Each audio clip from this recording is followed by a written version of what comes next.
Regina Capel.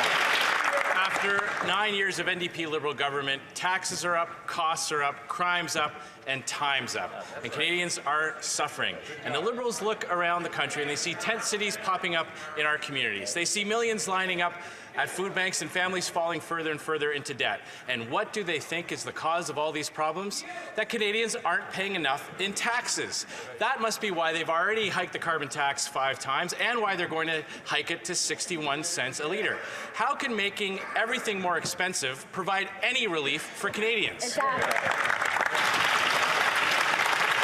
The Honourable Deputy Prime Minister, Minister of Finance.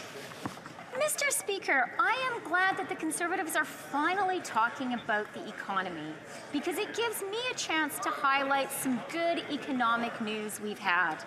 Last week, we learned that inflation in August was at 2%. In fact, for all of this year, inflation has been within the Bank of Canada's target range. That means interest rates are coming down.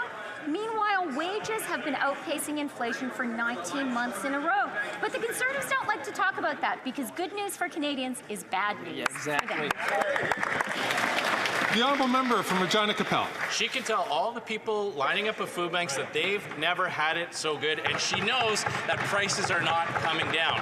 She also knows that her carbon tax won't stop a single forest fire or flood. They've admitted that. So Canadians get the brutal double whammy of all the extra costs associated with natural disasters, plus the carbon tax on top of it. And now the NDP leader is trying to pull off another stunt. He's trying to fool Canadians that he's got some new position on the carbon tax. In reality, he loves it. He's voted for it 24 times. If they're so sure that Canadians love their carbon tax, why don't they take it to the Canadian people and let them decide in a carbon tax election?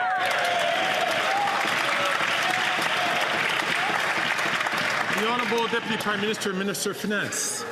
Mr. Speaker, all these Conservatives know how to do is talk Canada down. And you know why that is?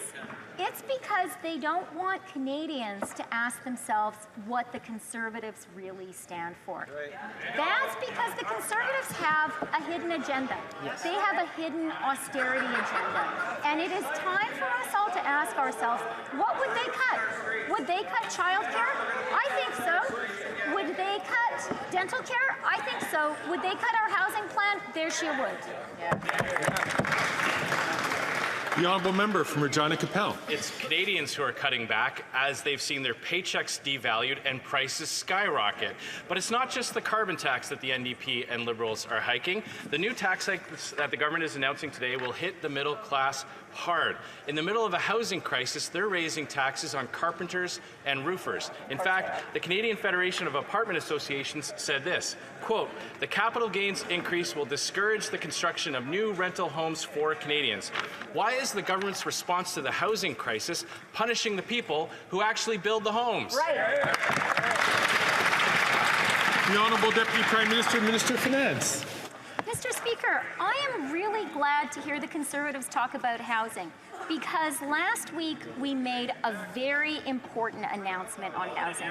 Last week we announced that amortizations for first-time home buyers and everyone buying new builds will be extended to 30 years.